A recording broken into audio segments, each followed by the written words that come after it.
اور کیوں کہے؟ آبادی کے حساب سے 3 درجات تھے کوفہ کے اندر، 3 کیٹیگریز۔ ایک وہ لوگ تھے جو اشراف کہلاتے تھے۔ اشراف یہ وہ لوگ تھے جو اسلامی خلفاء کے حامی تھے، تمام خلفاء کے حامی تھے، ٹھیک ہے، یہ اشراف تھے۔ اور دوسرا طبقہ کوفہ کے اندر تھا موالی۔ موالی یہ مولائی نہیں جس کو عام مولائی کہتے ہیں نا، ہم لوگ کہتے ہیں نا ہم مولائی ہیں، موالیہ نے حیدر کر رہا، نہیں، یہ تاریخ کی اصطلاح ہے۔ تاریخ میں موالی انہیں کہا جاتا ہے جو جنگوں میں قید کر کے لائے جاتے تھے اور کوفہ میں رکھے جاتے تھے، اور زیادہ تر یہ قیدی افریقہ کی زمین کے تھے، حبشہ کے۔ اور جناب خلیفہ دوم حضرت عمر کے دور میں کوفہ کو چھاؤنی انہوں نے بنایا تھا، کیپٹل۔ جناب خلیفہ دوم کے حضرت عمر کے دور میں جو کیپٹل تھا نا ان کی حکومت کا، وہ تھا مدینہ، اور کوفہ جو تھا وہ چھاؤنی تھا۔ توجہ سے سنیے گا، میں کچھ نکات دینا چاہ رہا ہوں آپ کو۔ کوفہ جو تھا وہ چھاؤنی تھا، فوجی چھاؤنی انہوں نے بنایا تھا۔ اور ان کے دور میں زیادہ جنگیں ہوئی ہیں، ایران سے بھی جنگ ہوئی اور روم میں بھی ہوئی، اسلامی جنگیں کافی ہوئی۔ اب یہ جو اسلامی لشکر ہوتا تھا اس کو فتوحات ملی ان کے دور میں، اور جتنی بھی قیدی ہوتے تھے ان کو لا کے فوجی علاقے میں رکھا جاتا تھا۔ آج بھی آپ مجھے بتائیں جو قیدی پکڑے جاتے ہیں کیا وہ عوامی علاقوں میں ہوتے ہیں؟ فوجی چھاؤنیوں میں یا فوجی علاقوں میں رکھے جاتے ہیں؟ تو یہی اسٹریٹجی تھی ان کی، یہ لا کے وہاں رکھتے تھے کوفہ میں۔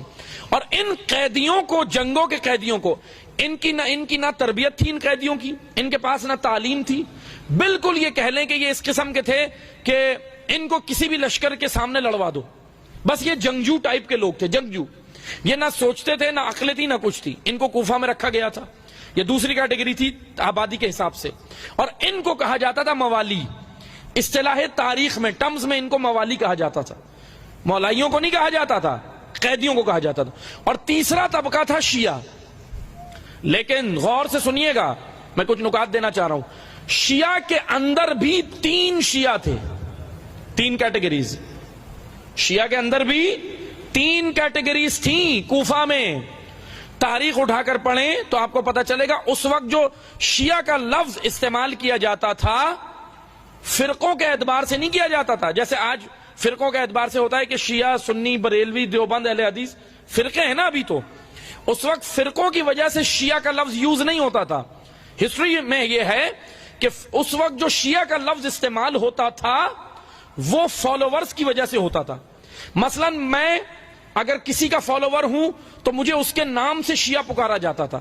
جیسے مولا علی کے جو فالوور تھے، ان کے پیچھے چلنے والے، ان کو کہا جاتا تھا شیعان علی۔ اور کوفہ کے اندر جو حضرت عثمان، جناب خلیفہ سوم حضرت عثمان کے جو فالوور تھے ان کو شیعان عثمان کہا جاتا تھا۔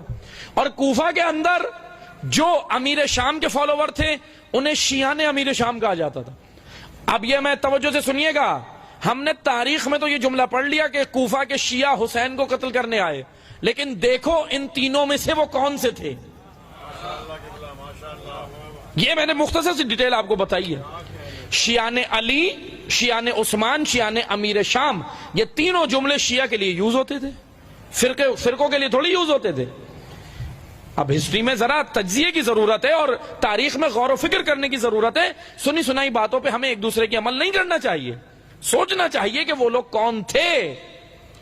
جو بھی تھے آج آئیں اس مجمع میں ہم بیٹھ کے یہ اعلان کرتے ہیں، اور ہر بار ہم نے تو 1400 سال سے اعلان کیا، قتل حسین میں جو لوگ شامل تھے، جو حسین کو قتل کرنے آئے، جنہوں نے حسین کے قتل کے اسباب فراہم کیے، جنہوں نے حسین کے قتل کا فتویٰ دیا، جنہوں نے حسین کے قتل کے لیے لشکر تیار کیے، جو قتل کرنے آئے اور جنہوں نے قتل کیا اور جو خاموش رہے اس قتل پہ، ہم ان سب پہ لعنت بھیجتے ہیں۔ وہ سب قاتلان حسین ہیں۔ اس لیے الزام تراشی سے پہلے ہم یہ جھانک کے دیکھیں بھائی وہ ہیں کون۔ ہم ان کے حامی نہیں ہیں، اور قاتلان حسین پہ تو اللہ لعنت کرتا ہے، خدا کی نگاہ میں وہ لعنت اللہ ہیں، اور تا قیامت اس کے بعد بھی رہیں گے۔